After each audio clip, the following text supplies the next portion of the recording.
Is it just me, or in times when we feel stress, fear, overwhelm, fatigue, do we often find ourselves in the kitchen, opening up the refrigerator, opening up the pantry, thinking that that's going to be the fix and that's going to help us feel better, right? I mean, if we're sad, what do? Grab a cupcake, grab a cookie. If you're frustrated, pour a bowl of cereal. If you're overwhelmed, scoop some ice cream. All of these things trigger these emotions in us, and we run to food thinking that it's going to satisfy us. But in reality, what I found is it actually leaves us feeling empty, and actually leaves me feeling worse than I was in the beginning, often full, bloated, tired, and just not, feeling that emptiness. Well, my name is Lysa Figgins, and I help women add health to their daily routines. And if you're anything like me, then food is something that we oftentimes use as a way to feel good. But we all know that if we're going off of our emotions are always changing. They're something that we can't always depend on. And then we're going to make a decision in the moment that may not be the best decision for us going forward, right?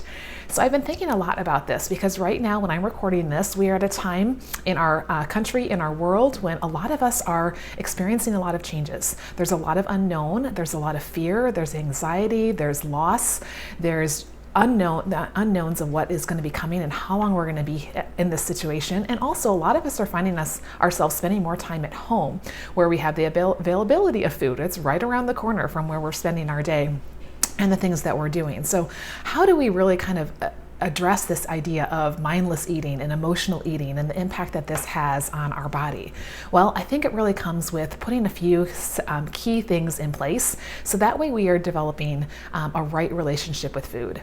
Over my journey, I've really struggled with where food fits in for me through difficulties in my marriage, through all the struggles of parenting, through loneliness, through overwhelm. I have often found myself in front of a refrigerator or in front of the pantry putting things in my mouth that I don't need, but just because I want them, and just because I think they're going to make me feel better. And how often does one thing lead to another? And again, for me, I've learned it's not about a number on a scale. It's really more about a right relationship with food.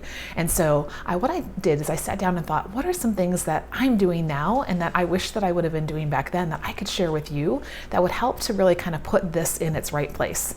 I think as women, we are emotional beings. We're probably always going to have this emotional part of our eating and that struggle, but there are things that we can do to minimize that and to really start making progress in that area. So the first one is that we want to plan ahead.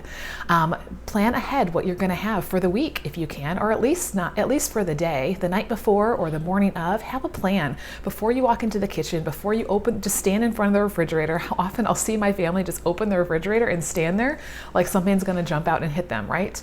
Usually in the moment, the things we're going to reach for are not the things that are going to be adding health and are going to keep us going throughout our day. So if we make those decisions when we're not in the emotion of the moment, then we know that we're making a good decision that's going to be healthy for our body. So, and it's okay. I do mine in pencil, or sometimes, just in my mind, I know what it is. So that way, if I need to change or I really want to make a change, it's okay. But having a plan ahead of time really gives me some good direction to go. The second one is keep consistent.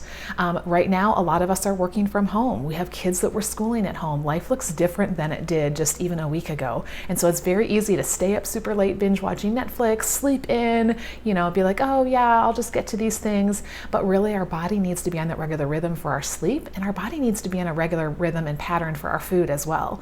So trying to keep breakfast, lunch, and dinner at approximately the same times each day, having that 4 to 6 hour space in between there to give your body time to rest and digest, and making sure that you're done with your eating about 3 hours before you go to bed, because when there's food in your stomach, that's going to interfere with all the things that happen during our sleep time. So have some kind of a consistent routine. Number 3, snack mindfully or not at all.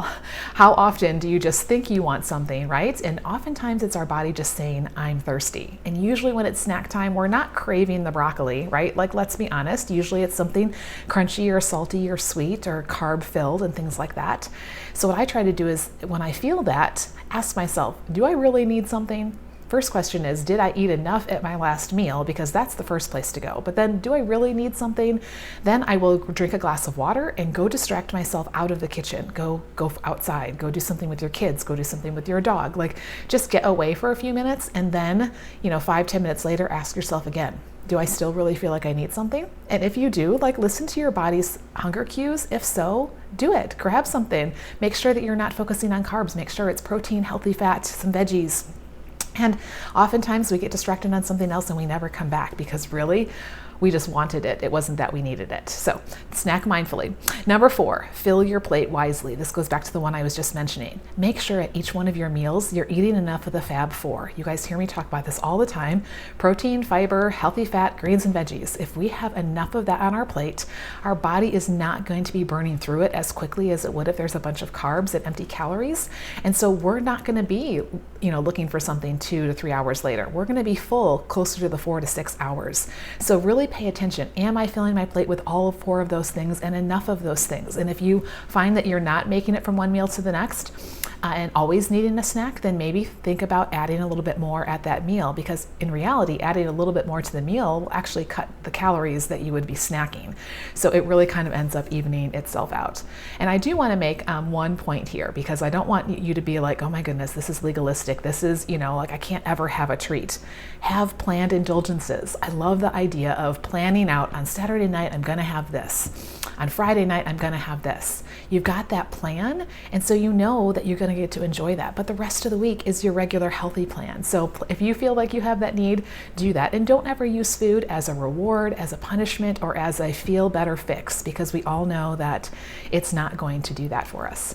So I trust that added some value for you. I want you to know that you are not in this alone. I think especially as women, this is something that we struggle with, and we probably always will. So something to continue to be addressing. So I want to offer you 2 things. The first one is one of my complimentary wellness discovery calls. I would love to hop on the phone for 15 minutes, just hear about where you're at. We can do some brainstorming together about how you can really get some traction in this area of emotional and mindless eating. And I can share some resources with you that would be super helpful in you making healthy choices throughout your day and how you plan your day. The second thing is this: there's a group of us that are going to start a 30-day to healthy living and beyond challenge that we're going to really focus on these habits, making them part of our lifestyle so that our body is getting the things that it needs, and we're going to be feeling better. We're going to have the energy, we're going to have the healthy weight, we're not going to have the bloat and the feeling all yucky because we binged on something because of our emotions. So I would love for you to join us in that, and I would love to just send you some information, let you see what that's going to look like so you can make a decision and decide if that's best for you. So head on over to my blog. It's lysafiggins.com. That's LYSSAFIGGINS.com, and you can click on Let's Connect, and there's several different ways that you can connect with me. I'd love to share some information with you so that you can get a grip on this emotional eating and stay away from the fridge.